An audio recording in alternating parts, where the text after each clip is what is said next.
Donc bonsoir à ceux qui nous rejoignent. Donc je vais laisser passer encore une petite minute pour que parce que je vois que les participants se connectent, donc on est de plus en plus nombreux. Merci à tous d'être présents pour ce webinaire. Vous avez été plus de 250 à vous inscrire, on en est ravis. Comme quoi c'est, je pense, un sujet qui interpelle beaucoup l'orientation de nos jeunes. Donc, on va essayer de vous aider ce soir. Donc, au niveau de l'appel, donc cette webinaire est organisé donc par l'Association des parents d'élèves de l'enseignement libre. Donc, c'est l'association de parents d'élèves qui est reconnue au sein des établissements de l'enseignement catholique. Moi-même, je suis Lucille, donc je suis parent bénévole au sein des appels. Et ce soir, je suis là pour l'appel régional des Pays de la Loire. Donc, j'ai la vice-présidence et également, en fait, je suis référente pour le service EMP, École et Monde Professionnel. Et donc, c'est là pour favoriser le lien entre les établissements privés et justement les entreprises. Ce que je peux vous dire, c'est que ce soir, on a vraiment eu la volonté de faire intervenir donc des branches de métier pour aussi, on va dire, déconstruire les idées reçues. Vous allez découvrir de belles choses ce soir et puis aussi des témoignages de jeunes qui ont été aussi en pleine interrogation dans leur parcours, dans leur orientation et qui ont su trouver des réponses et qui aujourd'hui sont épanouis et ils vont pouvoir voilà, vraiment partager. Je vois que le chat, on commence à l'utiliser, c'est très bien. N'hésitez pas à utiliser le chat. Il y a des professionnels d'orientation qui sont là pour vous répondre. Et puis également, si vous avez des soucis techniques, enfin voilà, donc n'hésitez pas à l'utiliser. Des personnes sont là pour vous aider aussi sur le chat. Concernant les petites consignes, ben, voilà, pour tous les participants, je vous invite à fermer vos micros et vos caméras. Il faut savoir que donc, ce webinaire sera rediffusé par la suite parce que toutes les familles ne pouvaient pas être disponibles à l'heure dite. Et vous aurez également, le lien vous sera retransmis par mail par la suite pour vous aussi. Et puis, bah, écoutez, on va pouvoir commencer parce qu'on a un programme chargé. Donc, on va pouvoir commencer avec les voies de la formation, justement. Donc, Laurence Cugnot, qui est salariée au service information conseil aux familles au niveau de l'appel à Vendée, va pouvoir nous faire cette première intervention sur les voies de la formation. Oui, effectivement. Donc, Laurence Cugnot, je suis salariée de l'appel 85. Je suis donc à l'animation de ce service sur 3 axes, dont celui qui nous intéresse ce soir, autour de l'orientation et du rapprochement école-monde professionnel. L'idée de mon intervention, c'est donner des pistes aux parents sur l'accompagnement de vos enfants, de vos jeunes, pour que vous puissiez les accompagner dans leur découverte. Pour moi, l'orientation, elle va sur 2 champs, c'est-à-dire le premier, qui je suis. Si on ne sait pas qui on est, c'est quand même compliqué de savoir vers où aller. Je prends souvent l'exemple, je veux aller à Paris, mais je ne sais pas de quelle ville je pars. C'est difficile pour moi de choisir l'itinéraire que je vais prendre. Par contre, si je dis je vais aller à Paris ou je voudrais aller à Paris et je vais partir de Nantes, déjà, je vois qu'il y a plusieurs options qui s'offrent à moi. J'ai l'autoroute, c'est direct, c'est rapide, ça va aller vite. Je sais que ça va coûter un petit peu, mais bon, je sais pourquoi pas, j'assume. Je peux passer par la nationale aussi. J'irai un peu moins vite, mais bon, c'est un autre chemin. Ou je peux même passer par Rennes parce que j'ai envie de passer par Rennes parce que j'ai une opportunité à prendre pour aller sur Rennes. Si vous changez cette problématique avec, au lieu de Paris, c'est un domaine, au lieu de la ville de Nantes, c'est moi le jeune, eh bien, se dire que comment je peux aller vers le domaine si je ne sais pas qui je suis. Et après, une fois que j'aurai connu qui je suis, je pourrai aller vers et choisir la filière qui va m'amener vers le domaine de prédilection dans lequel, a priori, je vais pouvoir m'épanouir. Alors, je voulais vous partager un document et plusieurs documents justement par rapport à cet accompagnement à l'orientation pour lequel nous, l'appel national nous a formés dans notre accompagnement des familles et des jeunes autour de la problématique de l'orientation. Le suivant, l'idée l'idée de l'orientation, c'est de partir pour vous parents sur 4 phases. Ces 4 phases, elles sont indispensables pour que le jeune puisse apprendre à se connaître. La première phase, c'est une phase d'exploration. Si le jeune, il ne sait pas vers quoi aller. L'idée, c'est de se rendre curieux.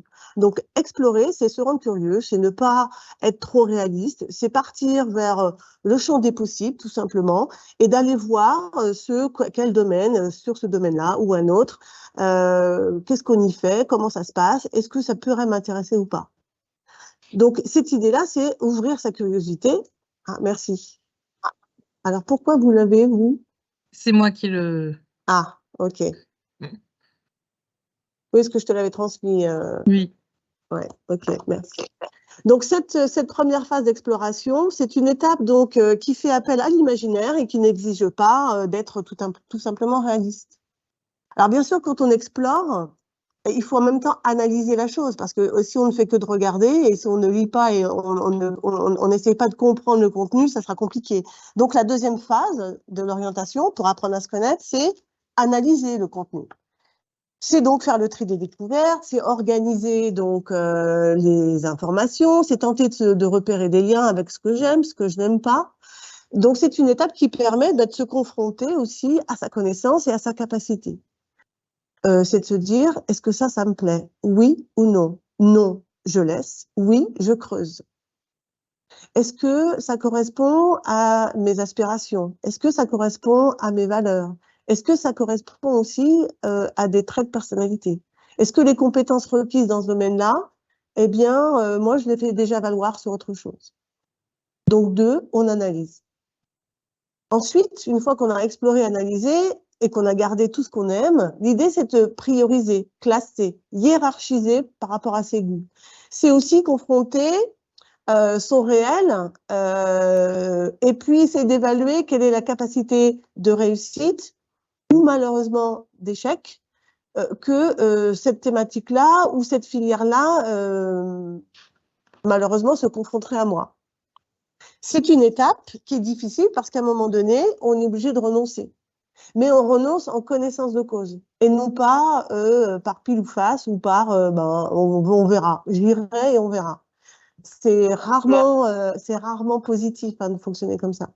Donc, une fois que ces 3 phases ont été travaillées, et ça demande du temps, et c'est vrai que plus tôt on commence à apprendre à se connaître, plus tôt on commence à mettre des mots sur ce que j'aime, ce que je n'aime pas, comment on fonctionne, quelles sont les émotions lorsque je traite ce dossier-là ou lorsque j'explore cette filière de métier-là, eh bien, déjà, on arrivera à jalonner et à voir un petit peu plus clair vers quoi mes centres d'intérêt tournent autour.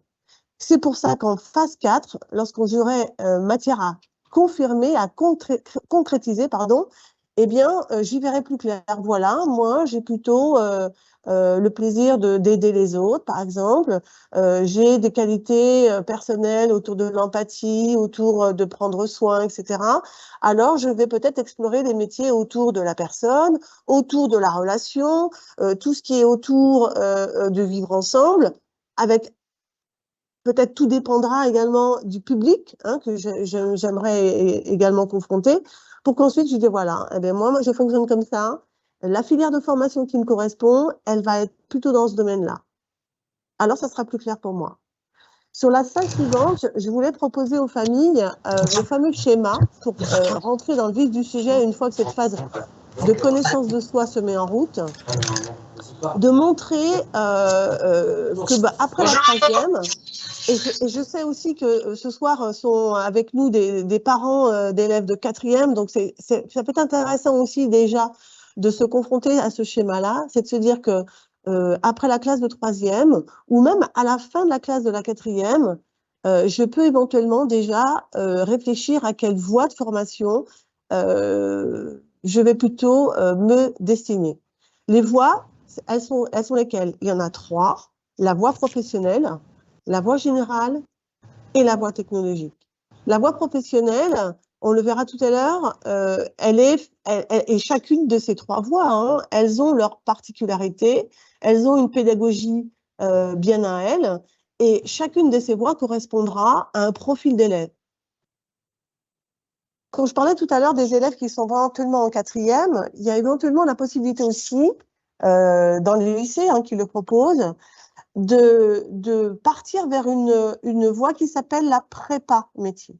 La prépa métier, c'est quoi? C'est permettre à des élèves en fin de quatrième d'intégrer un lycée qui va les ouvrir vers la voie professionnelle en découvrant différents domaines, en découvrant différents supports plateaux techniques pour justement avoir un peu plus d'ouverture et de connaissances sur ce qui pourrait s'offrir à eux une fois que cette classe de troisième prépa métier sera terminée. Par rapport à ces trois voies, l'idée, c'est de vous présenter également quelles sont leurs spécificités. Je vais commencer par la voie générale. Sur la slide suivante, l'idée de partir en voie générale et technologique, là, vous le voyez sur le schéma, la seconde, elle est commune. C'est-à-dire que partir vers une voie générale et technologique, c'est en fait faire une seconde qui, à fin de cette seconde, l'emmènera vers un bac technologique ou vers un bac général.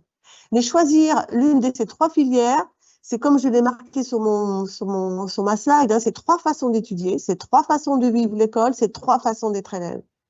Et l'idée, c'est que chaque élève puisse choisir la voie, la façon d'étudier qui lui correspondra le mieux. Il faut se poser les bonnes questions. Donc, la connaissance de soi, hein, ce qu'on vient de voir juste avant, va rentrer en ligne de compte. Comment je vais m'apprendre? Est-ce que j'ai besoin de concret?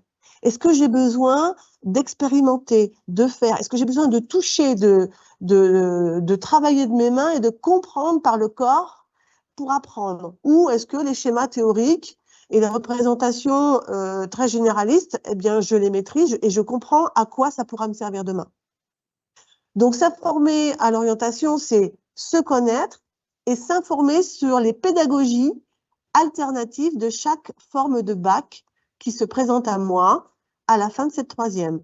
Bac général, bac technologique, bac professionnel. Et sur cette slide, je l'ai mis en bas de page, c'est qu'il n'y a pas de bonne et de mauvaise filière. Il y a la filière qui va me correspondre le mieux. Et ça, c'est important que déjà, dans les années collège, on puisse y réfléchir à ça. Tout le monde n'est pas fait pour la voie générale. Tout le monde n'est pas fait pour la voie technologique. Tout le monde n'est pas fait pour la voie professionnelle. Si je continue la présentation, je vous ai mis, en fait, de manière très schématique, la part d'enseignement général et d'enseignement technologique ou professionnel pour chacune des trois voies qui se présentera à vous fin de troisième.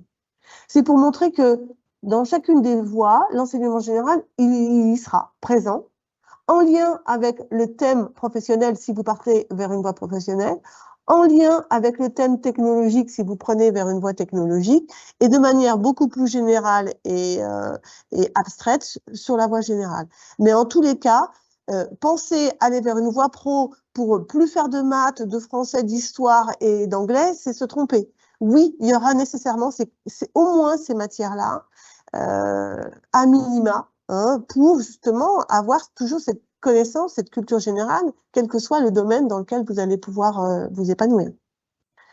Si on part sur la voie générale, ça doit être la dernière. Si l'on part sur la voie générale, aller plus loin. La voie générale, voilà, ce sont des enseignements théoriques et on va demander à l'élève de pouvoir réfléchir, analyser, synthétiser, savoir argumenter, rédiger avec un travail personnel important. Partir vers une voie générale, c'est se préparer à des poursuites d'études plus ou moins longues, hein, et théoriques bien sûr, mais c'est aussi s'autoriser du temps de réflexion. Quelquefois, à la fin de la troisième, un jeune, il ne sait pas ce qu'il veut faire. Bon, il a des capacités scolaires, mais bon, il ne sait pas trop ce qu'il va en faire. C'est vrai que partir vers une voie générale et technologique peut être une année de transition pour affiner le projet personnel. Mais c'est aussi vers ce choix de voie générale et technologique, par la seconde, hein, qui est commune, renforcer sa culture générale et puis s'ouvrir aussi au monde. Partir vers la voie technologique, après cette fin de seconde, c'est se donner aussi un peu de temps, éventuellement la précédente, si tu veux bien, Lucille. Merci. On va être sur une pédagogie qui va être beaucoup plus dans l'observation et l'expérimentation. Donc, elle va pouvoir correspondre à des jeunes qui aiment comprendre, qui aiment expérimenter, la pédagogie d'enseignement appliqué à un domaine va peut-être plus leur parler que de manière un peu plus générale que la voie générale en fait propose. C'est aussi beaucoup de travaux de groupe et de travaux d'autonomie avec différents supports techniques en laboratoire, en salle informatique, en fonction de la thématique de la voie technologique. Et faire le choix de l'enseignement technologique, c'est se préparer à des études aussi, post-bac, mais peut-être un peu plus courtes, quoique, parce que maintenant on peut toujours rebondir et toujours poursuivre, mais c'est d'y aller peut-être plus par étapes. Et c'est encore s'autoriser du temps pour affiner son projet professionnel. Alors, les voies technologiques, je ne sais pas si vous les connaissez, il y en a 8, et chaque bac technologique a sa coloration, a sa thématique. Vous avez donc, je les ai présentés de manière rapide, très synthétique, donc STAV, qui est autour du vivant et l'agronomie. Alors celle-ci, cette filière technologique est particulière parce qu'elle est dispensée dans les lycées agricoles uniquement. Les autres, elles sont dispensées dans des lycées publics, privés, l'enseignement, donc l'éducation nationale, pardon, autour donc de la santé, du social, autour de design, des arts appliqués, autour de l'hôtellerie, la restauration, autour de la technologie, l'industrie, le développement durable, autour du laboratoire, autour donc des sciences de la gestion, du management, autour de la danse, et puis voilà, au niveau des 8 bacs technologie. Et puis donc la troisième filière de formation après la troisième, on est sur la voie professionnelle. Alors, la voie professionnelle a été revue en 2019 de mémoire. L'idée de la voie professionnelle, alors qu'elle soit sous statut scolaire ou sous statut apprenti, et je laisserai l'autre intervenante présenter plus précisément le statut d'apprenti. Là, tout à l'heure, je disais, c'est 3 voies avec 3 statuts d'élèves. Quand on est statut d'apprenti, on n'a pas un statut d'élève, on a un statut de salarié. Donc, je vais parler sous statut scolaire. C'est quoi? C'est partir vers une qualification, c'est partir vers des gestes professionnels, c'est partir sur du savoir-être qui est nécessaire dans toutes les voies, et c'est aussi partir sur du savoir-faire. Donc, des enseignements professionnels avec l'acquisition de connaissances et des savoir-faire, bien sûr, des enseignements généraux, des enseignements technologiques en lien avec la thématique du bac professionnel choisi. Les atouts de cette voie-là, c'est qu'on est en lien très rapide avec le monde de l'entreprise, avec des périodes de stage qui sont progressives sur les 3 années. Et faire le choix de la voie de l'enseignement professionnel, c'est se préparer à entrer peut-être plus rapidement dans la vie active, quoique, puisqu'on peut aussi poursuivre des études. C'est aussi s'autoriser un parcours scolaire donc par étapes, et c'est peut-être se redonner goût à la réussite pour les élèves qui manquent de sens sur le collège dans lequel aujourd'hui il est, et pour lequel il ne voit pas forcément ce que ces enseignements qu'il apprend aujourd'hui va lui servir demain dans le métier. Mais en fait, l'idée, c'est que il trouve ce lien entre ce que le collège lui apprend aujourd'hui et ce que les enseignements théoriques et aussi professionnels vont lui amener dans sa voie professionnelle. L'avantage aujourd'hui de la voie professionnelle par sa réforme, c'est qu'il y a été mis des familles de métiers. Alors, pour comparer un petit peu à ce qui existait avant, autrefois, si je prends les métiers donc de la construction, par exemple, autrefois, il y avait un bac pro, tout ce qui était maçonnerie, charpente, etc. Ils étaient séparés. Aujourd'hui, l'idée, c'est de faire une famille de métiers autour des métiers de la construction durable, par exemple, du bâtiment et des travaux publics, où, lors de la seconde, tous ces enseignements, puisqu'ils sont, on va dire, transversaux, quelle que soit la spécialité, vont être dispensés. Et c'est à la fin de la seconde que le jeune pourra choisir la spécialité qu'il pourra avoir déterminée durant son processus de seconde. Alors, c'est vrai que s'il le fait sur statut d'apprenti, d'emblée, il devra choisir la spécialité dès l'année de seconde. Alors, il existe une quinzaine de familles de métiers. Il existe une trentaine de spécialités qui ne sont pas classables par famille de métiers. Et il existe aussi des formations donc en lien avec l'agricole, l'agriculture. Donc l'idée c'est aussi de vous repérer par rapport à toutes les offres de bac pro ou de CAP qui existent sur les différents liens qu'on vous donnera peut-être en fin de présentation, que ce soit le site Choisir mon métier, que ce soit l'ONICEP, etc. Voilà ce que je voulais vous présenter en termes d'accompagnement, vous, parents, auprès de vos enfants, qui je suis et comment je veux apprendre et quelle est la voie qui me correspondra le mieux. Merci Laurence pour cette belle introduction sur justement les voies de la formation. Et comme vous l'évoquez Florence, il y a Sandrine Capel de la CCI qui va pouvoir nous faire une petit focus sur l'apprentissage. Oui, bonsoir à toutes et à tous. Alors, je vais tenter de partager aussi quelques diapositives, pardon. Alors, juste le temps que je fasse un partage d'écran. Et je veux bien que vous m'indiquiez lorsque vous aurez la visibilité sur mon diaporama. Voilà. Donc, en quelques slides, l'idée, ce n'est pas de rentrer dans le détail, mais peut-être en complément de ce que Laurence vient de présenter dans le cadre de la voie professionnelle, vous faire un focus sur l'apprentissage qui est bien une modalité de formation. Laurence l'indiquait bien. On a la possibilité, les élèves ont la possibilité de poursuivre un cursus, je dirais, par la voie scolaire du temps plein, avec bien évidemment des stages, des périodes en entreprise qui vont permettre d'illustrer et d'incarner la formation. Mais on a également la possibilité en France, via l'apprentissage, de poursuivre cette formation professionnelle par une modalité qu'on appelle l'apprentissage. On parle souvent d'alternance, je vais parler d'apprentissage parce que ça renvoie quand même à des formations, à un statut particulier. Donc, l'apprentissage, c'est bien préparer le même diplôme, j'insiste, le CAP, le bac professionnel, on verra d'autres parcours possibles qui permettent de poursuivre vers le supérieur aujourd'hui.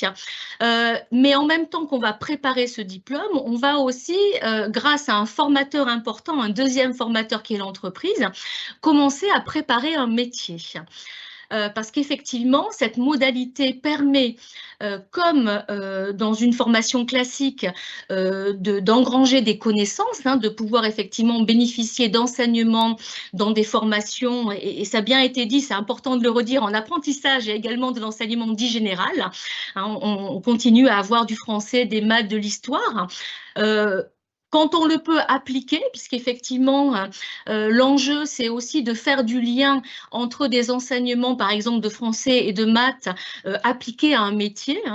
Quand j'apprends les métiers de la vente, ce qui est intéressant, c'est effectivement de pouvoir concrétiser l'enjeu des maths à travers l'activité commerciale et notamment, je donne un exemple, une activité de caisse, par exemple, ou de calcul de gestion de marge. Donc, effectivement, il y a toujours cet enseignement dit théorique qui répond à un référentiel d'examen, mais il va y avoir en entreprise une autre partie de la formation, effectivement plus pratique. On va être sur des activités professionnelles, encadrées, tutorés, qui vont faire le lien et qui vont permettre effectivement aux jeunes, en même temps qu'il va, je dirais, engranger des connaissances, préparer son diplôme, commencer à développer des compétences professionnelles et compétences, on va dire, plus globales autour de l'autonomie, de la responsabilisation. C'est une formation qui se passe du coup en véritable alternance. J'ai mis quelques exemples pour incarner aujourd'hui sur une formation CAP qu'est-ce que cette réalité de l'alternance sur excuse-moi Sandrine. Donc effectivement, en illustration, effectivement, c'est une alternance, mais vous le voyez sur une formation CAP ou bac professionnel, l'essentiel du temps de la formation, il est d'abord en entreprise. Je le redis, c'est bien là, effectivement, que à travers des activités qui sont cadrées, qui correspondent à des attendus, à des compétences et effectivement à expérimenter, c'est bien en entreprise que se passe la formation. Et au CFA, on va effectivement revenir sur ces ces activités en entreprise pour leur donner sens, leur donner vie à travers effectivement les acquisitions et les attendus d'un référentiel. Donc c'est une formation qui est alternée, une semaine sur 3, 2 semaines sur 4, ça dépend vraiment des niveaux de formation, ça dépend vraiment aussi des entreprises d'accueil, mais qui du coup alternent ces deux formateurs que sont l'entreprise et le centre de formation. Si je poursuis, excusez-moi, j'ai perdu la main, voilà. C'est une formation qui s'exerce, et ce n'est pas neutre non plus, dans un contexte particulier et dans un cadre particulier, puisque quand on est apprenti, on est salarié d'entreprise. Ça, c'est important, hein, c'est un statut particulier. Alors, un salarié forcément accompagné d'une certaine manière, hein, un statut effectivement qui est bien évidemment bien cadré, puisque ce salarié est en formation et va être accompagné. Mais ça, c'est important parce qu'effectivement, ça donne d'ores et déjà une vision du monde de l'entreprise, une vision effectivement de la responsabilité, une vision de l'autonomie, qu'on a de fait pas lorsqu'on est sur du temps plein, et c'est pas, voilà, c'est pas un jugement de valeur, mais effectivement, là, on a les deux pieds dans l'entreprise et on commence effectivement cette vie d'adulte dans le monde de l'entreprise et très, très rapidement, on est considéré quand on est apprenti, même si on est en formation, comme un salarié. J'ai l'habitude, effectivement, dans le centre de formation que j'ai le plaisir d'animer, de dire que sur un cursus de 2 ans, les premiers 6 mois sont vraiment des périodes d'adaptation, d'intégration, de compréhension du monde de l'entreprise, de compréhension des exigences d'un examen. Mais très, très rapidement, quand on accueille les jeunes en formation, ce sont bien des salariés qui arrivent, qui échangent entre eux d'ailleurs aussi sur ce qu'ils vivent en entreprise et la diversité des entreprises dans lesquelles ils sont leur permet aussi de pouvoir enrichir l'enseignement qu'ils reçoivent au CFA, puisque quand on va reprendre un cours de pratique, par exemple, sur une activité industrielle, de maintenance industrielle, les apprentis que le formateur va avoir en face de lui viennent d'activités totalement différentes. Certains vont être dans des entreprises TPE, PME, sur des activités effectivement particulières. D'autres vont être dans des entreprises industrielles un peu plus conséquentes et vont avoir des missions différentes. Et donc, c'est vrai que pour un même référentiel, à travers cette diversité d'activités, ils vont s'enrichir effectivement d'expériences différentes, de compétences différentes. Et là, c'est vraiment le cœur de la pédagogie, de la spécificité de la pédagogie de l'alternance, c'est que l'enjeu pour un formateur en CFA, c'est de construire ces enseignements à partir du vécu, à partir de la récupération du vécu en entreprise. Et ça en fait effectivement une expérience très singulière et très riche. Alors, une fois qu'on a dit ça, ça ne répond pas, et je crois que Laurence, vous l'avez dit tout à l'heure, à tous les profils d'apprentis, puisqu'effectivement, il y a une exigence particulière de gérer une alternance, de gérer cette intégration dans le monde professionnel, dans le monde d'adulte, même si elle est accompagnée. Mais c'est vrai que c'est une modalité tout à fait singulière qui permet de construire son projet en y mettant un sens différent, puisqu'on est vraiment dans le concret, dans la réalité d'un métier. Et pour finir, parce que je ne voulais pas vraiment rentrer dans le détail à ce stade-là, ça a été évoqué tout à l'heure, comme c'est une modalité de formation, bien évidemment, on peut préparer un CAP, un bac professionnel, comme on l'a indiqué tout à l'heure, en apprentissage. On peut commencer par du temps plein sous statut scolaire et décider dans son parcours parce qu'on est prêt, parce qu'effectivement il y a eu la rencontre, la recherche d'entreprise. On peut choisir à un moment donné effectivement de poursuivre son parcours en bac plus 2, en bac plus 3 en apprentissage, parce qu'aujourd'hui la plupart des diplômes, et notamment de l'enseignement supérieur, sont ouverts à l'apprentissage. Alors, on parle d'alternance, mais le contrat d'apprentissage est bien là, en tout cas pour les jeunes qui ont entre 15 ans et 29 ans. Et ça, c'est important, puisqu'effectivement, ça permet de dédramatiser aussi les choses autour de son projet. Voilà, on peut être à un moment donné prêt à rentrer en apprentissage, on peut avoir une vision concrète du métier qu'on veut faire ou pas du tout. En tout cas, il faut savoir effectivement qu'à un moment donné, par rapport à aux étapes de maturation du projet, on peut construire des parcours complets en apprentissage, des parcours de réussite. On ne vient pas en apprentissage que par défaut. On peut y venir parce qu'effectivement, à un moment donné, le temps plein ne correspond pas totalement à sa modalité d'apprentissage. On a quelquefois besoin effectivement d'être dans du concret pour que les enseignements prennent du sens. Mais on peut aussi y venir parfois, parce qu'effectivement, derrière, il y a une vraie possibilité de parcours, de poursuite et de réussite. Voilà, en quelques mots, je ne souhaitais pas rentrer dans le détail, mais en complément de ce que Laurence avait présenté, vous dire effectivement que dans les projets que vos enfants pourront mener, ils le feront d'abord effectivement par rapport à leurs souhaits, leurs envies, mais que cette modalité apprentissage peut être une manière de pouvoir aborder le projet à un moment donné de leur parcours.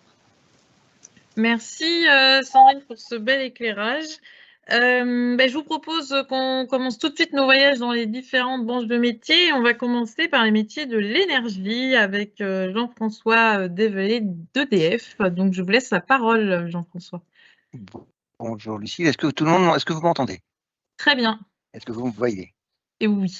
D'accord. Alors bonjour à toutes et tous, moi je suis ravi d'être là pour vous parler. Je m'appelle donc Jean-François Develay, je suis le directeur de l'emploi du groupe EDF en région Bretagne et Pays de la Loire. Et je vous présente Sylvain qui vient de se connecter, que l'on voit également à l'image, qui m'accompagne et qui va témoigner avec moi de ce que c'est que ce métier de l'énergie et d'un exemple des métiers de l'énergie. Alors je suis d'autant plus ravi de vous parler que vous êtes pour moi les premiers impactés, les premiers décideurs. Que vous soyez des parents ou des jeunes, c'est bien de l'avenir des jeunes que nous parlons. Et on sait très bien dans l'entreprise que vous formez ensemble les décideurs de l'avenir professionnel des jeunes. Et c'est un moment rare pour nous de pouvoir comme ça avoir ce temps d'échange. Alors avant de parler des métiers de l'énergie, je voudrais revenir sur la question de la voie professionnelle, peut-être pour insister sur ce qui vous a été dit. Nous accueillons beaucoup de jeunes qui sont en voie professionnelle au sein du groupe EDF. Et je voudrais vraiment vous confirmer que ce n'est pas une voie par défaut. Alors, bien souvent, on peut être amené à le vivre comme cela. Et moi, je trouve ça vraiment très dommage. Il y a beaucoup de beaux parcours, de beaux métiers, souvent des métiers de passion, une vie professionnelle riche, variée, beaucoup de perspectives, beaucoup de défis qui attendent les jeunes qui aussi embrassent cette voie professionnelle. Aussi, je sais que, moi je suis parent, j'ai des enfants qui sont en 3e et seconde, et je sais que souvent on se dit, ah oui, mais alors d'abord il y a la voie générale, puis bon, s'il ne peut pas, il fera la voie techno, puis bon, s'il ne peut pas, il fera la voie pro. Je pense que c'est une vraie erreur, et je voudrais vraiment insister auprès de vous. Il y a des gens qui s'éclatent, vraiment beaucoup de gens s'éclatent dans la voie professionnelle quand ils sont faits pour, et je rejoins les propos qui vous ont été tenus. Tout le monde n'est pas fait pour la voie générale, tout le monde n'est pas fait pour la voie techno, et tout le monde n'est pas fait pour la voie pro. Il faut se connaître pour essayer de voir quel est son mode d'apprentissage le plus favorable. Alors, si j'en reviens à l'énergie, la question de l'énergie, pour moi, me semble être un des enjeux majeurs des années à venir, 2020-2030, avec peut-être l'eau en termes de ressources. En fait, l'énergie, c'est avant tout, d'abord en termes de sens, le fait d'apporter le moyen d'agir aux autres. Et on l'a bien vu avec la crise de l'énergie actuelle, c'est que quand il y a une crise de l'énergie, en fait, il y a une crise pour tout le monde. Parce que l'énergie, quelle que soit sa forme, est la base du développement de nos sociétés. Donc c'est un sujet réellement majeur qui réapparaît aux yeux de tout le monde parce que d'un seul coup, on se rend compte qu'on va peut-être en manquer. Alors qu'avant, elle était plutôt abondante et pas très chère. Je vais vous parler également du deuxième enjeu majeur de l'énergie dans les 10 années à venir. C'est un enjeu majeur de décarbonation. Et ça, c'est vital. C'est vital parce que si on continue à produire de l'énergie ou à ne pas électrifier nos usages et donc à continuer à avoir, par exemple, un usage de moyens d'énergie carbonée, eh bien, on va dérégler le climat et on aura des conséquences vitales pour nos sociétés. Donc, on est réellement, en tout cas au sein du groupe EDF, conscient de l'importance de ce qu'on est en train de faire. Et travailler dans l'énergie, ce n'est pas anodin. Alors, ce n'est pas anodin, ça porte un sens et puis c'est aussi, et je tiens à le dire, une vraie voie royale vers l'avenir. Pour 3 raisons que j'ai relevées. La première chose que je voudrais vous confirmer, c'est que les métiers d'énergie, ce sont des métiers qui recrutent.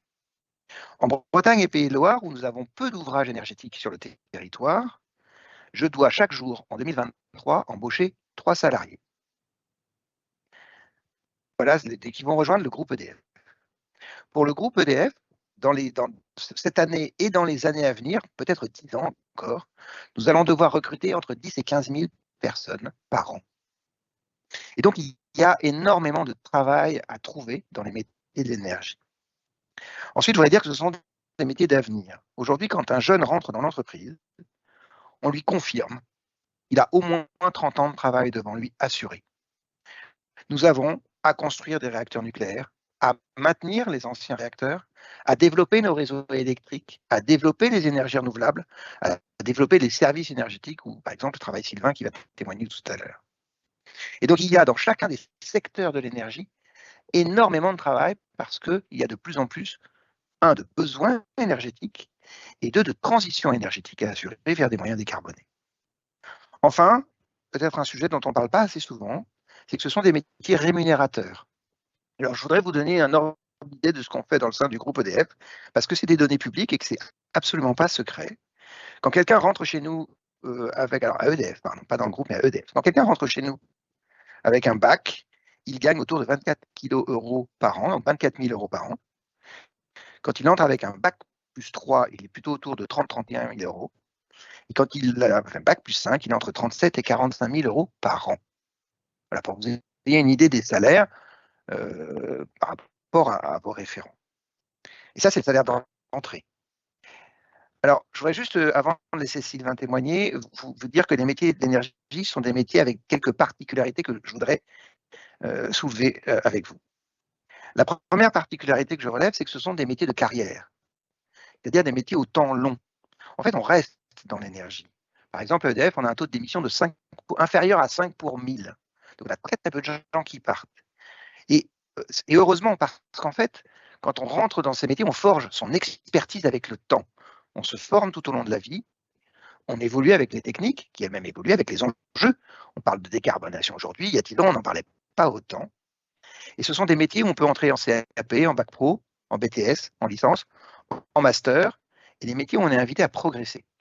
Et notamment, dans le secteur de l'énergie, il y a un fort ascenseur social. Je vous prendrai l'exemple de notre filiale, Enedis. 50% de l'encadrement aujourd'hui à Enedis est issu de la maîtrise ou de l'exécution.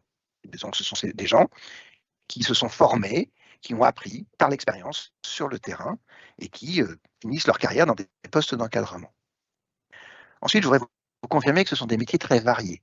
Alors, bien sûr, il y a des métiers techniques, des métiers d'ingénieur, de technicien, mais pas que. Il y a des métiers de commerce, des métiers de gestion, des métiers liés à l'environnement, etc.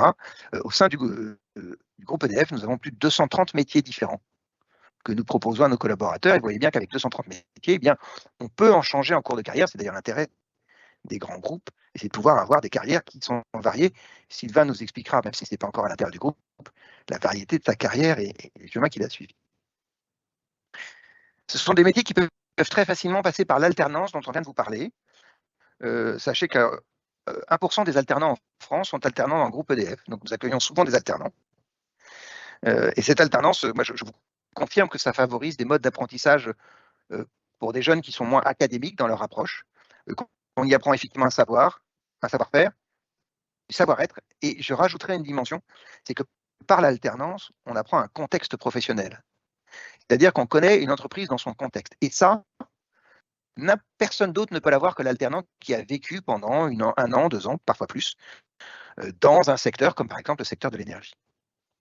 Et ça, sur le marché du travail, c'est extrêmement précieux parce que les jeunes qui arrivent avec une formation par alternance, au-delà de leur savoir-être professionnel, qui est meilleur souvent que celui des jeunes par la formation générale, ont également cette connaissance du contexte, donc sont très facilement adaptables au secteur et au métier. Et donc sont souvent très vite dans le bain. Je voudrais également vous confirmer, pour si certains d'entre vous sont impactés par cela, que ce sont des métiers de l'énergie qui accueillent des situations de handicap. Nous sommes à EDF, par exemple en Bretagne, à 7,7% de nos salariés qui ont un handicap, un peu moins en Pays de Loire, on est un peu plus près des 6%. Ce sont aussi, et je voudrais tuer une idée reçue, ce sont des métiers mixtes.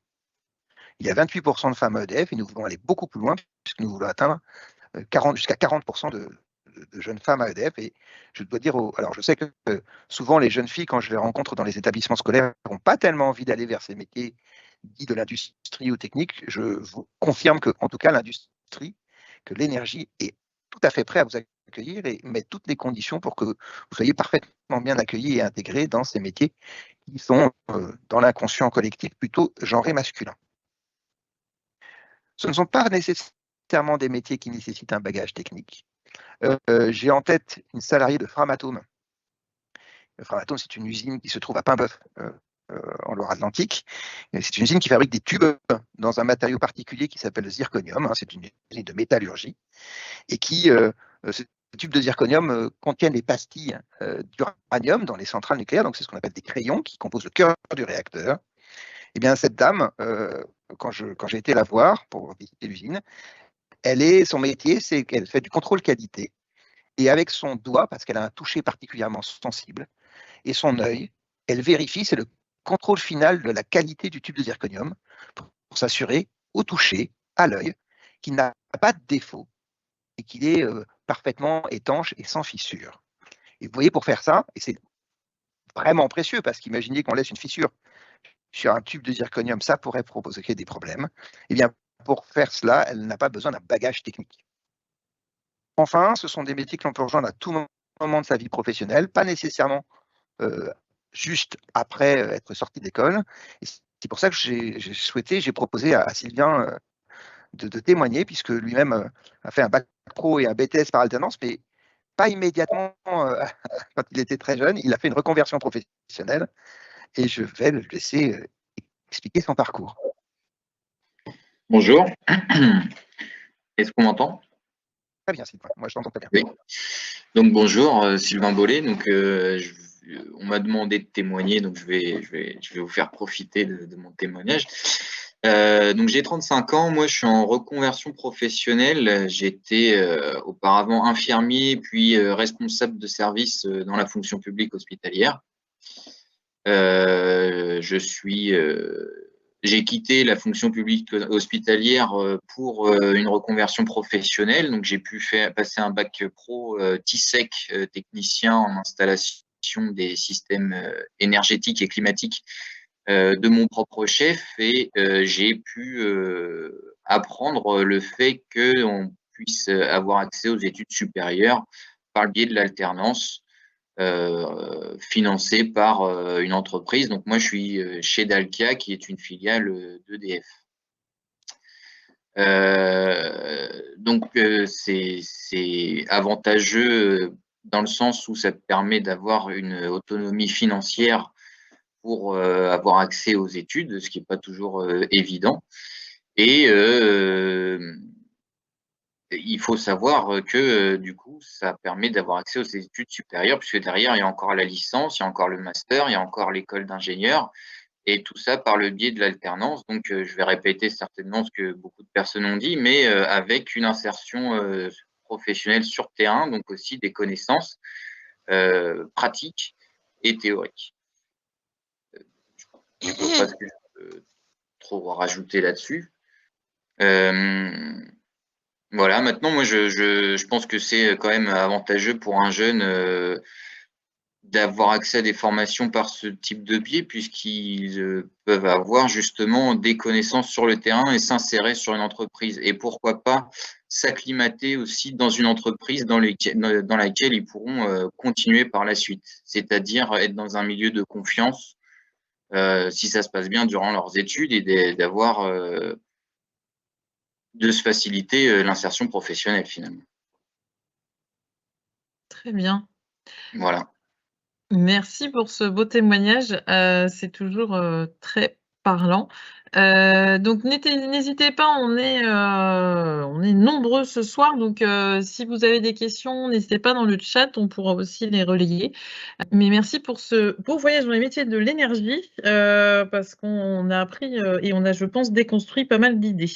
Je vous propose de continuer avec les métiers du bâtiment, qui va être présenté par Julien Berthias de la Fédération française du bâtiment.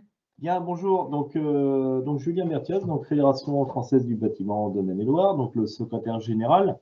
Donc un tout petit mot de 3 secondes sur la Fédération du bâtiment. Donc c'est une organisation professionnelle qui représente, conseille et défend, on va dire, les entreprises du bâtiment. Et aussi, une de ses missions est de promouvoir les métiers du bâtiment auprès des jeunes, mais pas que, mais aussi des demandeurs d'emploi au niveau des reconversions professionnelles. Donc voilà, notre objectif un peu, c'est de mettre du lien entre l'offre et la demande au niveau de l'emploi et de faire connaître, encore une fois, de faire un petit peu aussi la chasse aux préjugés et de mettre du lien et on va dire mettre du relief, on va dire, sur ce que sont les métiers du bâtiment.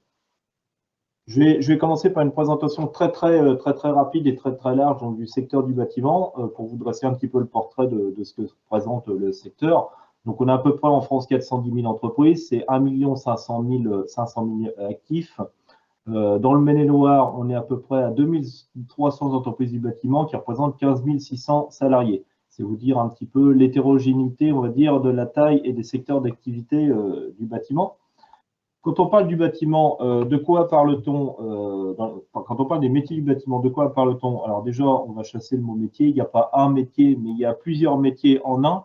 On recense à peu près 35 métiers, mais on a coutume de dire qu'on les regroupe par 6 familles. Ça va être tout ce qui va être maîtrise d'œuvre, on va dire, de la conception à l'étude. Ensuite, vous allez avoir la structure et le gros œuvre. Ça, c'est pour ceux à qui ça parle. L'enveloppe extérieure ensuite, les équipements techniques, plomberie, chauffage, électricité.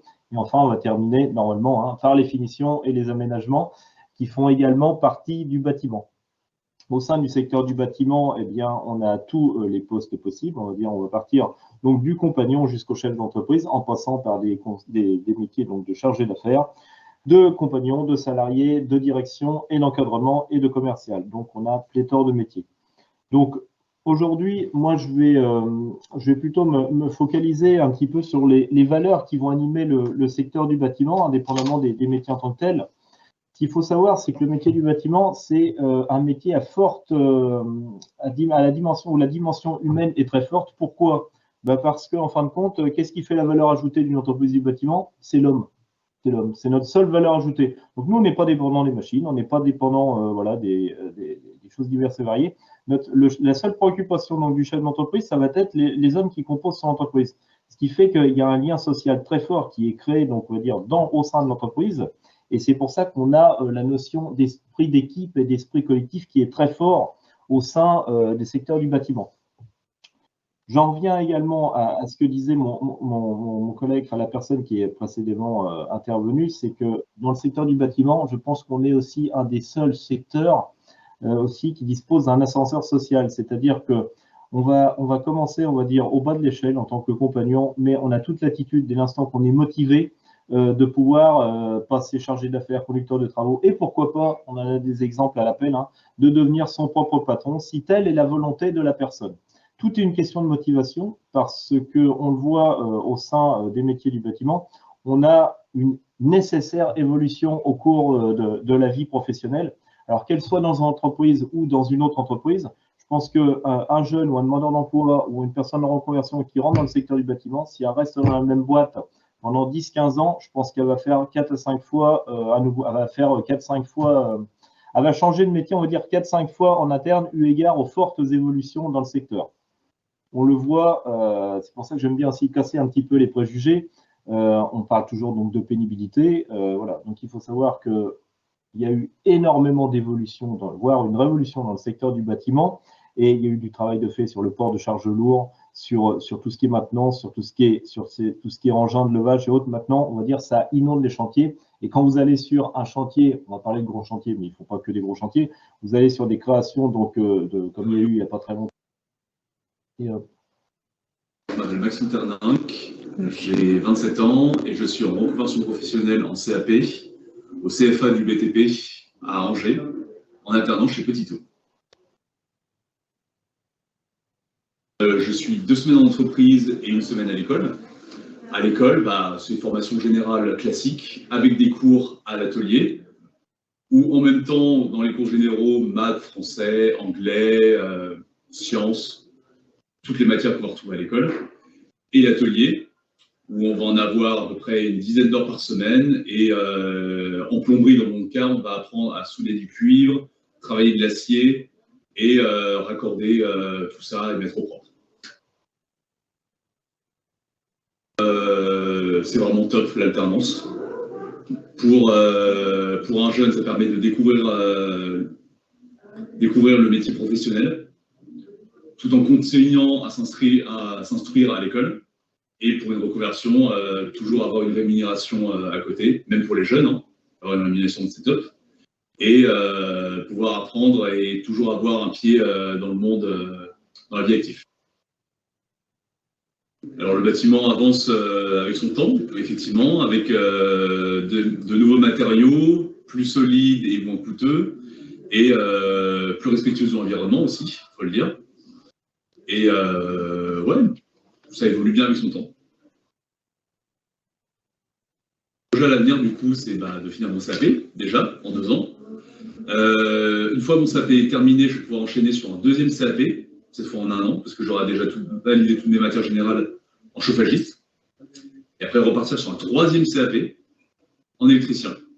Et après, à la fin de ce 3e CAP, pouvoir, j'espère, être embauché chez Petito. Ce que j'aime dans mon métier, c'est pouvoir être en contact directement avec le client, pouvoir faire quelque chose de vraiment utile avec mes mains.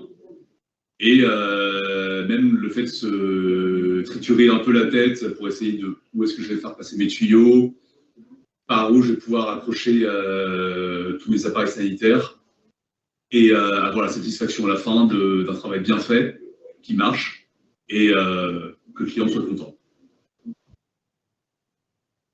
Et bah écoute, fonce, le bâtiment c'est top et ça te servira toute ta vie. Merci pour ce témoignage. Alors, juste une dernière chose, et après, voilà, je laisse. Je voulais juste rappeler aussi, donc l'émission de la Fédé aussi, c'est que nous aussi, pour faire la chasse à ces préjugés, il faut quand même passer à l'action. Et ce qu'on fait aussi, nous, à la Fédération du bâtiment, c'est que, indépendamment de l'action annuelle qu'on a des coulisses du bâtiment, on a une opération des coulisses du bâtiment. C'est quoi? C'est qu'on convie établissements publics et privés à venir visiter au cours d'une journée un chantier, finalement. Et on accueille des jeunes, on va dire, par groupe, hein. Et on va faire tout un parcours avec les professionnels sur un chantier qui aura été bloqué exprès pour eux, pour leur faire découvrir un petit peu le parcours de la construction sur un chantier qui est réalisé.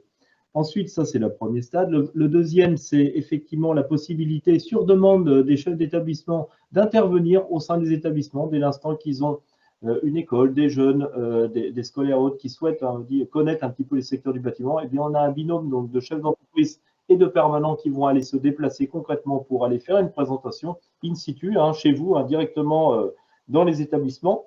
Et aussi, l'opération des coulisses, c'est annuel, c'est très bien, c'est une opération nationale, mais nous, on aime bien aussi le local. Donc, dès l'instant qu'on aurait un collège, un lycée, un groupe d'élèves autres qui désireraient visiter un chantier, eh bien, nous, on a quand même 400 entreprises adhérentes qui ne demandent que ça, parce que c'est dans les gènes de montrer un petit peu ce qu'on fait et de transmettre de manière générale. Donc, dès l'instant qu'il y a des demandes d'intervention pour visiter un chantier, il n'y a aucun problème, vous pouvez vous adresser à la fédération. De même que pour toutes les demandes de stage ou toutes les demandes de mise en relation avec les entreprises dès l'instant qu'on recherche, c'est aussi une de nos missions aussi de s'ouvrir au public pour ce métier-là. Donc voilà, c'est pour ça que je me qualifie, on va dire, de partenaire. Merci Julien, surtout que ce soir nous avons aussi des chefs d'établissement, donc je pense qu'ils seront très intéressés de savoir que ça peut aussi être dans le concret pour leurs jeunes aussi au niveau des collèges notamment. Il y avait une question dans le chat, je ne sais pas si Julien pouvait nous répondre, qui en fait c'était quels sont les métiers les plus en tension aujourd'hui dans le bâtiment? Dans les métiers en tension actuellement, on a plombier chauffagiste, on a couvreur, on a également j'ai envie de dire que tous les métiers, mais c'est vrai que plombier chauffagiste, couvreur, oui. Métallier également, et puis peintre aussi. D'accord. Donc, sont, on va dire, les 4 métiers qui sortent un petit peu plus du lot en termes de tension, mais actuellement, il y a de la recherche partout. Il y a de la recherche qui plus est chez nous. C'est vrai que chaque jour, j'entends, il ne se passe pas une journée sans qu'on me demande si j'ai pas des personnes à placer. Et c'est vrai qu'on voit le degré d'ouverture d'esprit de nos chefs d'entreprise. Voilà, dès l'instant qu'il y a la motivation, le reste, on en fait ce qu'on va faire. En tout cas, merci pour cette belle intervention. Moi, je retiens qu'on peut avoir plusieurs vies professionnelles au sein des métiers du bâtiment, c'est-à-dire qu'on a Et donc, voilà, ça peut, on peut voilà, vivre plein de différents métiers déjà au sein du bâtiment, et ça, c'est chouette. Et ben, on va changer pour passer sur une autre, toute autre filière. Ça va être les filières vente et commerce avec Sandrine Capel qui est tout à l'heure déjà intervenue pour l'apprentissage et là qui va nous parler un peu plus en détail de la vente et commerce. Oui, rebonsoir à toutes et à tous. Alors, pourquoi vous parlez des métiers de la vente et du commerce? Parce que d'abord, effectivement, c'est des métiers qui peuvent paraître connus, contrairement à ce qu'on vient de se dire au niveau des métiers de l'énergie, au niveau du bâtiment. C'est vrai qu'on a tous l'impression de bien connaître, puisqu'on a un commerce de proximité, on connaît un vendeur, un responsable de rayon.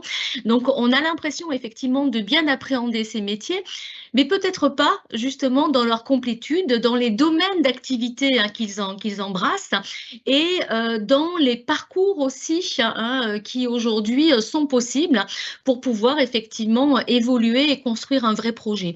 Alors peut-être, si vous me le permettez, que je vais demander d'ores et déjà à Clarisse et Martina si elles sont présentes déjà d'allumer leur caméra, puisque je vous propose effectivement qu'on puisse en parler à plusieurs, avec celles et ceux qui, voilà, plutôt celles en l'occurrence, bonsoir à mesdemoiselles, qui ont choisi un métier dans ce domaine-là, mais qu'on puisse en parler. Alors, quelques mots introductifs. C'est vrai que, juste quand même pour casser les idées reçues, les métiers de la vente commerce, on les retrouve dans des domaines d'activité très, très, très diverses. Et d'ailleurs, ces demoiselles vont pouvoir vous en parler. Aujourd'hui, effectivement, on retrouve des vendeurs, des commerciaux dans les activités de bricolage, de commerce de détail, dans des coopératives de consommateurs, dans des entreprises de distribution, dans des grands magasins. Enfin, je pourrais en citer comme ça énormément. Et vous dire aussi que ce sont des métiers qui traversent, alors tous les métiers traversent des mutations importantes, mais c'est vrai que là, dans ces métiers-là, on est vraiment aujourd'hui dans un contexte de transformation profonde, parce que d'abord, en tant que consommateur, nos habitudes et nos envies évoluent très, très fortement. Le Covid est passé par là, et c'est vrai qu'on voit que ça a vraiment impacté notamment ce secteur-là. Il y a des enjeux environnementaux qu'on évoquait tout à l'heure sur les autres domaines d'activité, mais en tant que consommateur, aujourd'hui aussi, on aspire à des circuits courts, on aspire effectivement à de la transparence sur la provenance des produits, on aspire aussi à une économie de service qui évolue. La vente en ligne s'est développée, le drive s'est développé, la livraison à domicile. Et donc, le numérique, pas que, mais le numérique a impacté profondément, effectivement, ces métiers. Et donc, par rapport à tout ça, mais effectivement, aujourd'hui, il faut se former. Et les formations, elles sont nombreuses, elles sont complémentaires pour justement permettre ce qui peut paraître quelquefois une activité assez simple, parce qu'effectivement, on ne voit que la finalité de l'exercice de vente en tant que consommateur. Derrière, effectivement, il y a une vraie technicité, une vraie connaissance nécessaire du produit, une vraie maîtrise de certains outils aussi et une vraie adaptabilité pour justement répondre à un certain nombre d'exigences qui évoluent. Donc, voilà, juste en introduction et à travers les témoignages de Clarisse et Martina, vous allez voir aussi qu'à travers des parcours de formation, on peut embrasser justement des métiers très différents et des domaines très différents. Alors, je ne sais pas, mesdemoiselles, qui souhaitent ouvrir le bal pour effectivement nous livrer votre parcours. Qu'importe, après, qu'importe. Martina, tu veux commencer? Je peux commencer si tu veux. Vas-y. Donc, je m'appelle Martina, du coup. Donc, avec notre parcours se ressemble un peu avec Clarisse. Donc, moi, j'ai fait d'abord un CAP vente, donc toujours en alternance. C'était un CAP vente option B. Donc, moi, j'ai été dans une petite boutique, une petite bijouterie avec fleuriste, petit magasin. Donc, forcément, ça nous permet d'évoluer professionnellement. Donc, apprendre un peu à gérer déjà les clients, des choses comme ça. Donc, moi, j'ai poursuivi dans la même entreprise en bac. Donc, pendant 3 ans, je suis restée dans la même entreprise. Donc, on développe des qualités comme ce que vous venez de dire, donc tout ce qui est professionnel, mais on reste quand même à l'école. Donc, c'est ça qui nous permet d'avancer un peu plus. Donc là, nous, on est en BTS-NDRC, donc pas du tout dans le même domaine qu'on était avant. Donc moi, je suis chez Abrivert à Laval, donc c'est une entreprise de vente d'abris pour les chevaux. Donc pas du tout le même domaine. C'est pas du tout ce que j'aurais choisi, mais c'est ça en fait l'apprentissage. Ça nous permet de choisir des entreprises complètement différentes, d'évoluer dans des secteurs complètement différents. Donc moi je découvre tous les jours. Je pense que Clarisse elle va me rejoindre sur ce sujet-là. On n'aurait pas du tout choisi ces entreprises-là, mais c'est ça qui nous permet justement d'avancer, on va dire ça. Donc moi personnellement j'ai choisi l'apprentissage parce que je n'aimais pas trop l'école, je savais pas trop ce que je voulais faire après et rentrer dans la vie active surtout. C'est vrai qu'il y a beaucoup d'avantages. On prend en maturité. Après, il faut être conscient qu'on est salarié d'une entreprise. Donc c'est beaucoup de responsabilités. Mais je pense que c'est ça qui nous permet aussi de progresser et de prendre aussi confiance en nous, malgré tout, surtout le commerce avec les clients. Voilà. Alors Martina, si je peux me permettre, justement sur les activités aujourd'hui qui vous sont confiées en entreprise. Alors peut-être revenir quand vous étiez en CAP à Bac Pro, donc là vous étiez dans un point de vente directement, c'est ça? Quelles étaient les activités qu'on vous confiait? Qu'est-ce que c'était votre journée pour donner aussi à voir la réalité du métier? Donc en CAP, en bac, moi je gérais un rayon. Donc j'avais un rayon attitré, donc c'était un rayon terroir, donc tous les produits locaux. Donc moi j'avais de la chance d'avoir une entreprise qui m'a permis vraiment de tout faire, de toucher à chaque une petite mission. Donc je faisais de l'encaissement, je passais les commandes, des choses comme ça.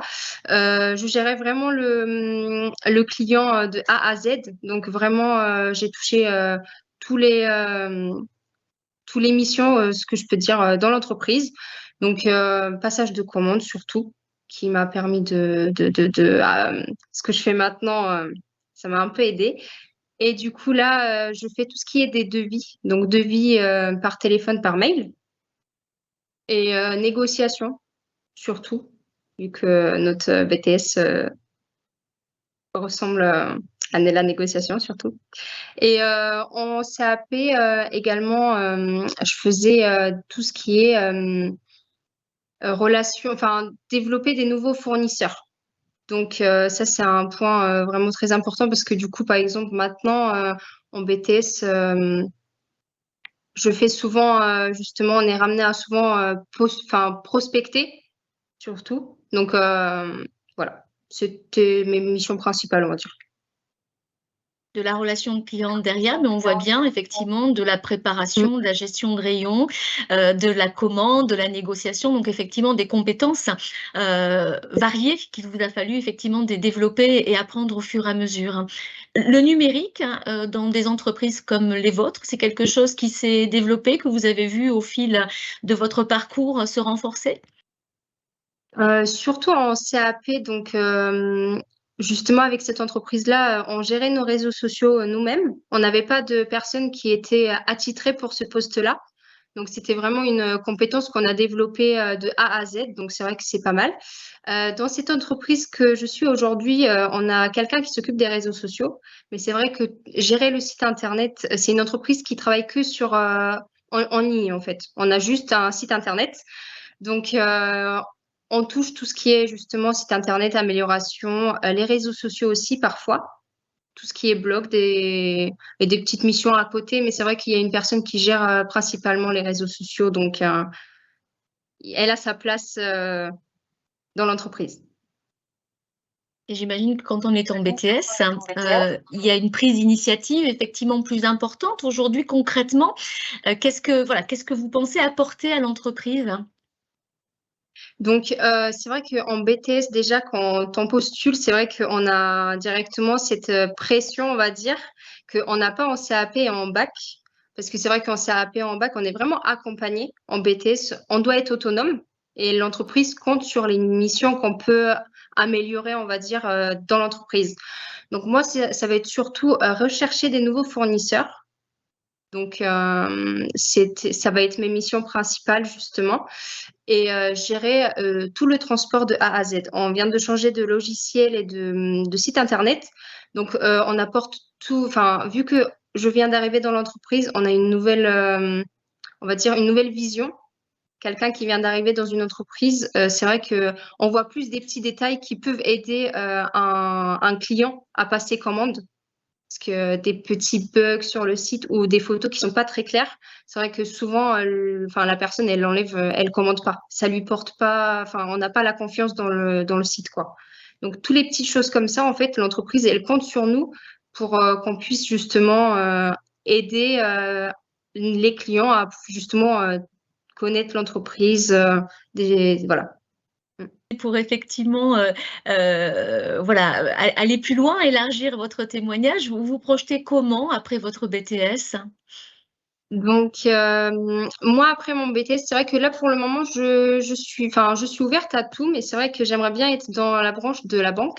Donc, poursuivre également un apprentissage avec une licence, voilà, dans la banque et assurance. Toujours rester dans la voie d'apprentissage, je trouve que c'est vraiment très, très bien parce que ça nous permet justement d'être quand même dans la voie professionnelle et nous spécialiser.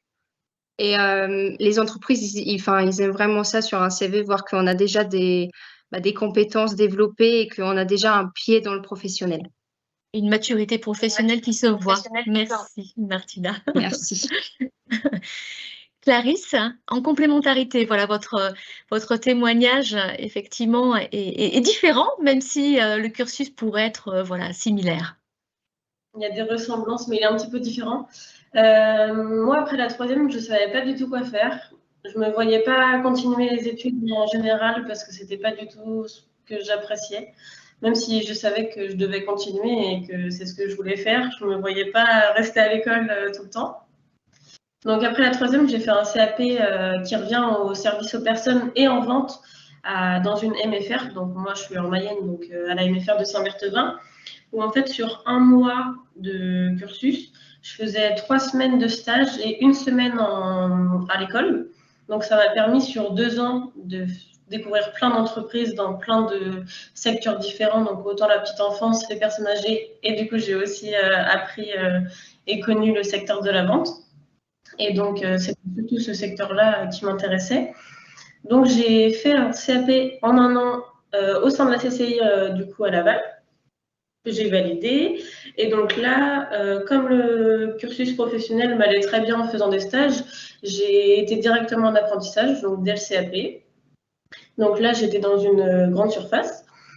Et après, j'ai continué avec mon bac en 2 ans, donc toujours en apprentissage parce que c'est ce qui me convenait mieux avec le système professionnel et toujours continuer les études en ayant des cours. Donc toujours dans la même entreprise, en grande surface. Et juste pour ma dernière année de bac pro, j'ai été dans une toute petite boutique, donc où il n'y avait que moi et la patronne, où on vendait du chocolat pour avoir plus de responsabilités et justement, relier un peu ce que faisait Martina, vraiment toucher beaucoup plus de choses concernant les commandes, les fournisseurs, même les clients eux-mêmes. Parce que le fait d'être dans une grande entreprise, c'était très bien, mais il y avait plein de choses que je ne voyais pas. Donc, j'ai choisi de faire ce choix-là en dernière année de bac. Et donc, après, continuer sur le BTS MDRC. Donc là, faire des devis, aller avec mes collègues chez les clients, prendre des cotes, aller sur des salons, des choses que ça, on faisait pas du tout en bac. Et donc, moi, quand je suis arrivée, on a travaillé avec une entreprise qui nous a créé en fait notre site internet parce que l'entreprise elle a depuis plus de 20 ans, mais on n'avait pas de site internet. Donc c'est ce que j'ai créé quand je suis arrivée en septembre.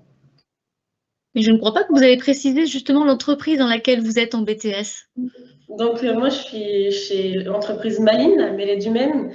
En fait, on travaille sur 3 secteurs différents, mais dans le public, dans le travaux public.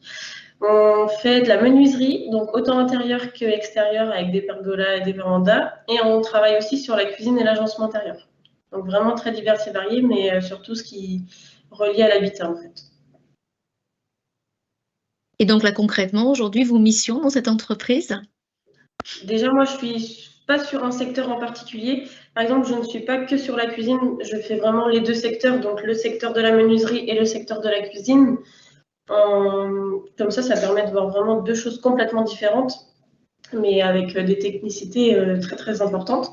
Et donc c'est vraiment du début jusqu'à la fin. Donc le début, prospecter en partie avec des salons ou des événements commerciaux que je mène aussi à créer comme des portes ouvertes ou des choses comme ça à l'entreprise. Donc prendre le premier rendez-vous, ensuite aller chez le client, lui proposer nos devis avec les fournisseurs en question.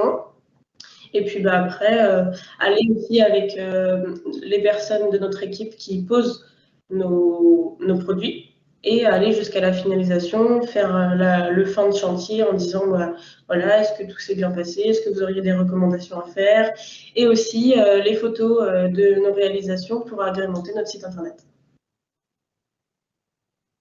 Donc des activités variées, effectivement. On voit bien dans la relation client, on n'est pas tout à fait sur les mêmes activités que vous pouviez avoir dans un point de vente, on va dire, plus classique. Hein. Et là, même question tout à l'heure qu'à Martina. Qu'est-ce que vous pensez, vous, aujourd'hui, apporter à l'entreprise? Quelle est votre valeur ajoutée? C'est la question d'être. Voilà, ça fait 20 ans que maintenant l'entreprise elle existe. On sait que l'entreprise est là, mais comme me répète mon patron à chaque fois qu'on fait des réunions, c'est rajouter le côté jeune à l'entreprise, dire bon, faudrait peut-être qu'on fasse ça. On pourrait le faire. On pourrait créer cet événement en mettant des choses sur les réseaux sociaux, en mettant des blogs, en créant des affiches. Voilà, c'est vraiment la valeur ajoutée de l'entreprise, c'est de toujours devoir innover, toujours avoir de la veille envers les autres entreprises pour savoir qu'est-ce qui peut être fait, qu'est-ce qui est bien d'être fait. Et c'est aussi ça qui est hyper important dans l'apprentissage, c'est que oui, on est en entreprise et on apprend plein de choses, mais à l'école, on apprend aussi plein de choses qui nous aident aussi à mettre des choses en entreprise et aussi à parler avec nos camarades en disant, en ayant de la veille, quoi, tout simplement.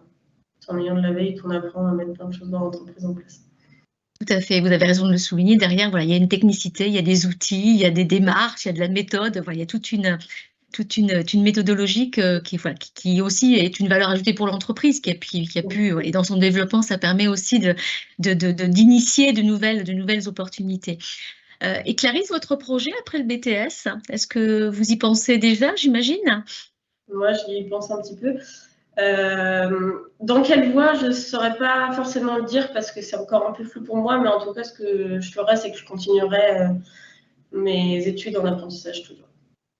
Donc, la volonté de poursuivre le parcours, hein, ce qu'on s'est dit tout à l'heure, c'est qu'effectivement, votre choix, à un moment donné, a été, après une maison familiale et rurale, après la troisième, hein, voilà, ou quatrième, de pouvoir effectivement aller vers la formation professionnelle et construire un projet à travers effectivement cette activité-là. Et aujourd'hui, vous construisez un parcours par étapes, c'est ça, en poursuivant, en emmagasinant effectivement des connaissances, des compétences? Ah bah oui, complètement. Surtout pour le côté professionnel, même si demain, après mon BTS, je me dis que je ne vais pas forcément continuer, j'aurai appris tellement de choses que ça pourra forcément me faire évoluer pour plus tard. Mais en tout cas, le but, c'est de continuer pour le moment. Merci. Merci Sandrine, merci Clarisse, merci Martina. Je ne sais pas si Sandrine, vous vouliez rajouter quelque chose. Alors, voilà, juste effectivement, à travers c'est difficile hein, de parler de tous les métiers de la vente à travers une présentation. Bien évidemment, hein, les organismes de formation, les chambres de commerce et d'industrie sont à votre disposition. J'ai vu dans la barre de chat que le Big Bang de l'emploi était mis en avant et c'est vrai qu'on a la chance sur le territoire régional de pouvoir effectivement avoir ce bel événement à Angers demain en même temps que les Olympiades des métiers et samedi aussi. Donc, n'hésitez pas à aller à la rencontre. Hein. C'est vrai que le choix, le choix de l'orientation, il se fait par les rencontres, il se fait par des périodes aussi en entreprise, par des stages. Hein. Tout à l'heure, nous intervenants en ont parlé. C'est vrai qu'il ne faut pas hésiter à aller découvrir les entreprises et découvrir les métiers pour se faire une opinion. Mais en tout cas, à travers les différents témoignages qu'on a vus, on a bien vu qu'effectivement, le parcours, il se construit, il se chemine, il se mûrit au fil de l'eau. Qu'aujourd'hui, il faut dédramatiser en tant que parents les choses, si je peux me permettre. Les passerelles sont possibles, on ne se trompe pas, on commence, en tout cas, on construit un parcours à un moment donné en prenant une voie, et à un moment donné, on peut aussi effectivement bifurquer, compléter le parcours. Donc, je crois que c'est ça aussi qu'il faut se dire. Il y a des beaux métiers, des diversités fortes aujourd'hui, et c'est vrai qu'un métier aussi, il est incarné différemment en fonction de l'entreprise où on est, si je peux me permettre aussi. On le voit, les métiers de la vente, un métier de commercial, un métier effectivement dans la relation client, il va être différent aussi en fonction de la structure dans laquelle on veut aller. Donc, il faut aussi s'autoriser ça et se dire que derrière, oui, on peut... je dirais, construire les choses et avancer dans son parcours différemment en fonction des choix d'entreprise et des choix de formation qu'on pourra faire. En tout cas, sur les formations des métiers vente-commerce, aujourd'hui, il y a énormément de voies, de passerelles, du CAP au Bac+5. Donc, n'hésitez pas à aller aussi découvrir les centres de formation et les écoles pour en savoir un petit peu plus. Et on est au niveau des CCI à votre disposition pour répondre plus particulièrement et plus individuellement à vos questionnements. En tout cas, pour ma part, j'étais bluffée de la maturité de Clarisse et Martina dans ces témoignages, comme quoi on voit que l'apprentissage, c'est l'école de la vie aussi, parce que vraiment, elles ont un regard même sur l'entreprise et qu'est-ce que c'est aujourd'hui d'être acteur au sein d'une entreprise. Moi, je trouve ça bluffant parce qu'on voit que c'est... Et j'ai quelques questions, donc peut-être que Martina et Clarisse, vous allez pouvoir répondre directement. Alors, il y avait une question déjà sur le BTS NDRC, parce que c'est un bel acronyme, mais ça ne nous parle pas forcément, nous qui sommes pas autant que vous dans ce quotidien. Donc, peut-être Martina, c'est une précision sur ce nom. Alors, du coup, le BTS NDRC, donc, c'est négociation, digitalisation de la relation client, pardon. J'en perds mes mots. Donc, ça va être tout ce qui est justement aller vers le client. Donc, c'est plus le client qui vient vers nous dans un magasin. Là, c'est vraiment nous, on démarche et on prospecte les clients. Donc, c'est ce que Clarisse, elle disait, par exemple, aller au rendez-vous. C'est vraiment nous, on va vers le client. Et donc, ils ont rajouté un petit D maintenant pour justement les réseaux sociaux, le digital qui avance tous les jours, en fait. Oui, complètement. Très bien. Et puis, une question, autant pour Clarisse que Martina, mais peut-être Clarisse en premier temps, sur le rythme justement de cet apprentissage. Est-ce que c'est pas trop compliqué pour vous de gérer ce rythme d'alternance est-ce que vous arrivez quand même à profiter de votre jeunesse? Ça ne l'est pas, mais ça revient à la maturité. On ne peut pas se permettre d'aller en soirée tous les jeudis soirs pour assumer le vendredi matin.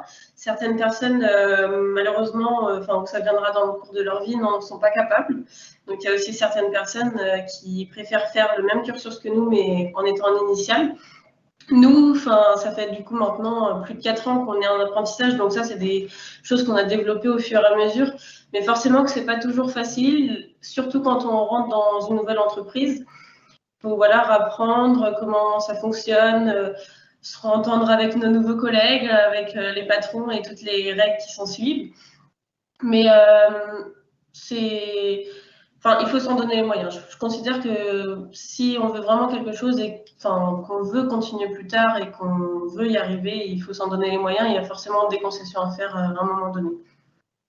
En illustration, Clarisse, peut-être dire comment s'organise l'alternance sur un BTS comme celui-ci? Là, par exemple, Martine et moi, on était dans la même classe en bac l'année dernière. Et c'était un cursus, donc on était 2 jours à l'école et 3 jours en entreprise. Et cette année, c'est 1 semaine en entreprise, 1 semaine à l'école. Et par contre, là, on s'y retrouve beaucoup plus dans notre façon de travailler et dans nos façons d'être, même personnellement, parce qu'on se dit qu'une semaine totalement, on est en entreprise. Donc là, on retourne dans le cursus professionnel. Et 1 semaine, on est totalement à l'école. Et donc là, on se permet d'être vraiment que dans nos cours et d'être vraiment concentré. Là, nous, ce cursus-là, le rythme de 1 semaine, c'est vraiment ce qui nous convient le plus comparé à 2 jours, 3 jours où il y a plusieurs rythmes différents. Mais là, par contre, dans la façon de vivre et d'être, c'est moins fatigant, on peut dire.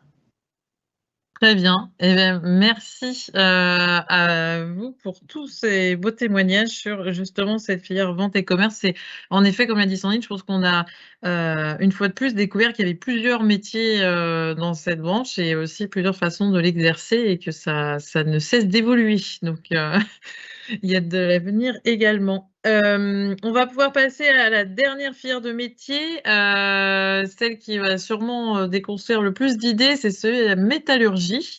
Et donc, je vais laisser pour ça intervenir Maxime Turc de l'Union de l'industrie des métiers de la métallurgie. Bonjour à tous, excusez-moi. Oui, je vous parle ce soir, je suis ravi de vous parler, pour vous parler rapidement des entreprises et des métiers de la métallurgie.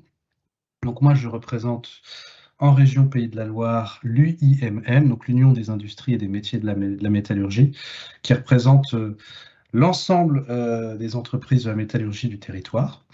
La métallurgie, c'est quoi? C'est assez simple, ce sont toutes les entreprises qui travaillent avec du métal. Et sur la région, pour vous donner un ordre d'idée, c'est 2700 établissements répartis à peu près globalement sur tout le territoire et 110 000 salariés. Donc vous voyez qu'il y a du travail, il y a des activités. Et pour vous donner un autre chiffre, pour vous donner un ordre d'idée, on recrute environ 25 000 personnes par an. Sur l'ensemble de ces entreprises et sur l'ensemble des métiers dont ils ont besoin, que je vais détailler maintenant. Donc pour vous dire aussi que vous serez largement accueillis par les entreprises de la métallurgie avec bonheur et que vous aurez toute votre voix à prendre et du choix dans ce que vous souhaitez faire si c'est là que vous voulez, par là que vous voulez aller. On parle d'ailleurs, vous avez vu, de la fabrique de l'avenir, tant l'industrie pour nous, c'est effectivement la manière de construire les objets d'aujourd'hui, mais aussi de demain. Donc pas une, mais des industries, les principales industries en région. J'avance vite parce qu'on a un temps limité et on va surtout après passer au témoignage. Donc là, vous avez un exemple un peu de tout l'ensemble des produits qui sont faits en Pays de la Loire, pour le coup, sur lesquels les entreprises travaillent sur le Pays de la Loire. Donc vous voyez que ça va de l'aéronautique, le spatial, l'automobile, alors les camions évidemment, notamment Scania, mais voilà, les caravanes, les mobilhomes et autres, et d'autres petites pièces plus non moins importantes, mais plus petites, et puis tous les matériels électroniques aussi également, qui sont produits sur la région. C'est qu'en Angers, on est notamment le Maine-et-Loire, on est un plus grand département de l'électronique en France. Alors peu sur des objets grand public, mais vraiment sur des objets plutôt à usage professionnel, Et puis toutes les pièces après métalliques que l'on peut retrouver dans le quotidien. Et puis voilà, tout le reste, il y en a encore. Donc on passe aussi on travaille aussi sur de la robotique, beaucoup. Et puis on travaille pour tous les secteurs d'activité, c'est-à-dire vous voyez là un engin de chantier, donc on travaille vraiment pour le BTP, mais aussi beaucoup pour l'agroalimentaire, pour le médical, pour l'électronique, je l'ai dit tout à l'heure, etc., etc. Tous un peu les secteurs. Le naval aussi, qui a une spécificité vraiment régionale, notamment avec les chantiers de l'Atlantique à Saint-Nazaire, et puis Naval Group, donc qui fait les sous-marins et toutes les applications militaires notamment.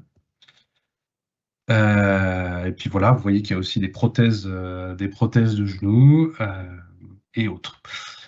Donc ça, c'est un peu c'était surtout aussi pour vous donner une idée un peu de ce que c'est que les entreprises de la métallurgie. On va plus maintenant parler des métiers et on a rapidement décliné un peu les différents métiers qui existent sur le territoire et dans les entreprises de la métallurgie en 8